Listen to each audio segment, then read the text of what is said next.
This is an interview between me and Tommy Robinson. If you do not know who Tommy is, he's the #1 activist and the most controversial man in the United Kingdom. He can't even be on platforms like Instagram or Facebook because of how much they have censored him. I feel very lucky to have had the chance to talk with Tommy and for him to explain what is actually happening in the United Kingdom with the migrant crisis and other issues that are happening inside the United Kingdom. Give this video a like, subscribe, and now onward into the conversation with me and Tommy. We are here in the United Kingdom. I am with Tommy Robinson. And Tommy, what is happening here inside the United Kingdom with the migrant crisis? The migrant crisis, we're losing our culture, losing our identity, we're being replaced.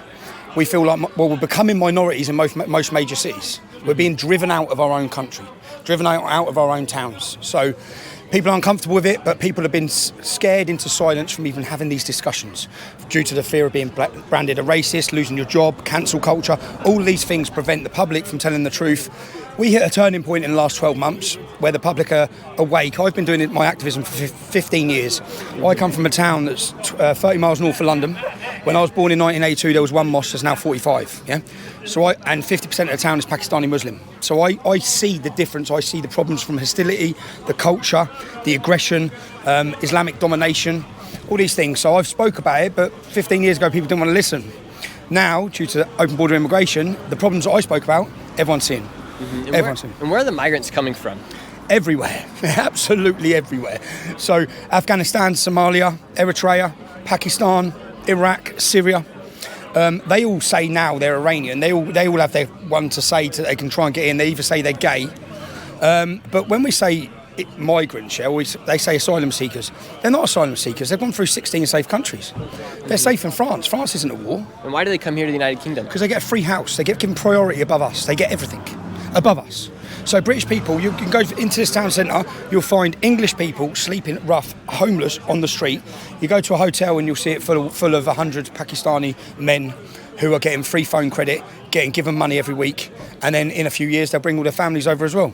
Really? So in the United States, the same thing is happening as well. They're bringing the migrants over, but our border is different. It's a land, and they cross over the United States-Mexico border, and then they get put into hotels, and they get free healthcare, they get free phones, they get free everything. It's not a mistake. None of this is a mistake. None of it. Your borders didn't open at the same time of our borders. Every border in Europe opened at the same time. 8 million people come through yours. They talk about them, literally, they took out Gaddafi. They opened up the floodgates to Europe by taking him out. And the migrants literally go 20 metres off the coast of Libya and they get picked up by NGOs, which are funded by the German government, and then they get brought into Europe. And as they're brought into Europe, they come into our communities. They break down our communities. We're weakened, so and part of it is we're all looking and arguing with each other, whilst they're eroding our rights and our freedoms, all of our rights and freedoms. So it lowers the wage, which they like as well. But so yeah. And so they're literally able to come through on boats here into London or here into the United Kingdom, and they're let here and they're let into society. Not just boats, they come through on student visas. They come through so many. We let last year 1.2 million legal migrants. 1.2 million. 1.2 million legal migrants. And this isn't a very big land. Like No. the United Kingdom is pretty small. Pretty small. 60 million people. 60 million. We let in 1.2 million last year. And there's a housing crisis, and prices are going through the roof, and no one can get a property. Young English people can't get on the property ladder, can't get a dentist appointment. People are pulling their own teeth out because they can't get a dentist appointment. So your family have paid into a system for generations after generations after generation. You've lived in the same family. Your family have died to save and protect this country, and then you're put second rate, and they're flooding the country. You're paying for it. You're struggling. You can't get a dentist appointment. There's so many problems. You can't even get your kid in a local school because they're all full of all the young Muslim kids that are getting brought in. So would you say that the English people here in the United Kingdom are being replaced by the migrants? Not just English people. Every one of our countries we're being replaced. The whole of Europe, like people talk about the Great Replacement, yeah? And like we're saying, they're replacing us. There's a 177-page document from the United Nations on their plan to do this. This is planned, yeah? It's exactly planned. Why would they want to replace societies and bring in whole different societies into these countries like I think in this country is when they voted for Thatcher. When the working class started going towards conservatives, we aspire to be successful. We aspire to do well. They're replacing us with people who are happy to be reliant on the state. And as the state gets bigger, which we don't want, and the state gets more control, and you've got a whole massive population of people who are happy just to be reliant on them, happy to be told what to do. That's why I think they're replacing us.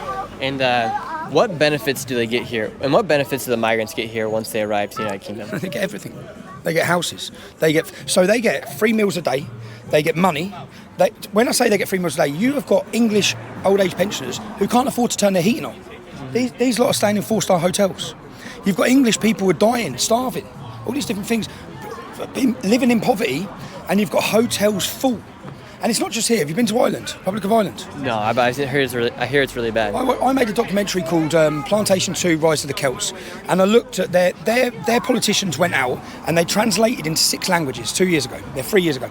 They translated and they basically put out on their social media translated messages saying that if you come here within 3 months of coming into our country, you will have the own key to your own house. Yeah, and I looked at the immigration refugee numbers. Yeah, look at the refugee numbers.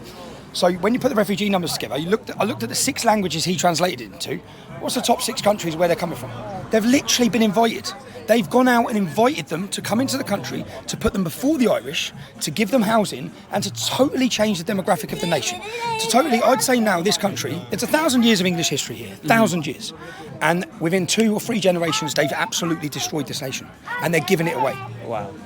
In the United States, we have migrants from all around the world, but mainly Central, South America. We get a few from Middle East. What countries are coming in to Europe? So your migration, I always look to your migration when people moan about Mexicans and think you have no idea. Yeah? When you get Middle Eastern, when you get Pakistani, when you get Syrian, when you get Somalian, you are going to have a shock, America, yeah?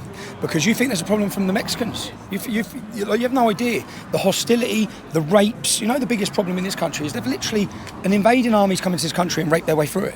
They're raping their way through it. Our daughters are being raped. 2.5% of this country is Muslim men. 2.5%. They're responsible for 90% of the convictions of groups of men that rape young children. And 30% of the men convicted are called Mohammed. Like, it doesn't work. And it's like mixing oil and water. It's not going to work. It doesn't work. Yeah, They're reliant on the state. They're not working. They're all on benefits.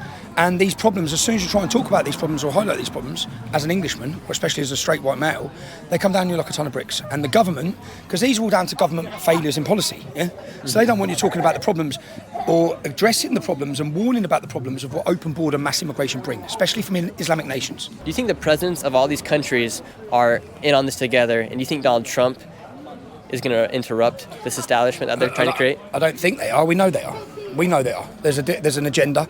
If you look at the European Union, they are trying to force Viktor Orban. They're fining him money for refusing to flood his country with migrants. Yeah, they're telling countries they've took the power. Who's in control of Ireland? It's not the Irish. Yeah, it's the European Union. And all of these countries, if you look at the Barcelona Declaration, agreements were made 30, 40 years ago for the joining of Africa and Europe. Eurabia, that's what they're doing. So I don't think, and I think Donald Trump, the reason why they've just tried to assassinate him was because he's going to get in the way. He's going to get in the way of what they do. They want war. They want the war in Ukraine. They don't care that 500,000 Ukrainian men have been killed. They do not care. Yeah, it's money, it's profit. Okay, and I think that if Donald Trump gets elected, we'll have peace again. Certainly bring back peace. So what can we expect to see tomorrow at the rally? Who knows, man? Look, everyone wants us to fail. We're out against the government. They've replaced a right-wing government, which was left anyway, with a left-wing government. We have the mayor of London is an Islamist, Sadiq Khan. So everyone's out. Everyone will be out to make us fail or try and make us fail. On the 1st of June, we had a massive success. I hope after tomorrow you see a massive success. You're going to see massive diversity in our support, yeah? You've probably been betrayed. If you're coming in and you're looking up me, you'll be betrayed that you're going to have loads of white, skinhead racists. Yeah? You're not going to see that.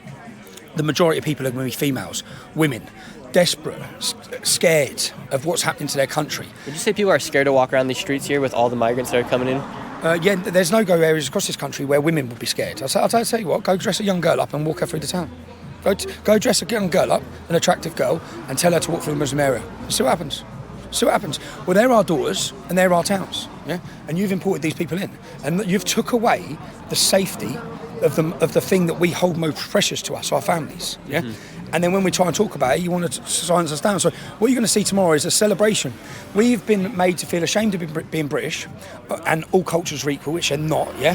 We are a superior culture. We should celebrate it. We are, I'd say, winning. I always say, being born English is like winning the lottery of life. Yeah, we're the best country in the world, the best nation in the world, and we want to celebrate it. We want to celebrate who we are and our identity, and we've been made to feel ashamed of it. Or they've tried to dumb it down and make people feel like they're fringe voices and they're alone. And we're going to unify everybody tomorrow. I hope you enjoyed the conversation me and Tommy had. If you want to see the full documentary I made on the UK migrant crisis, it is right here. And subscribe to this channel and go check out the video right here.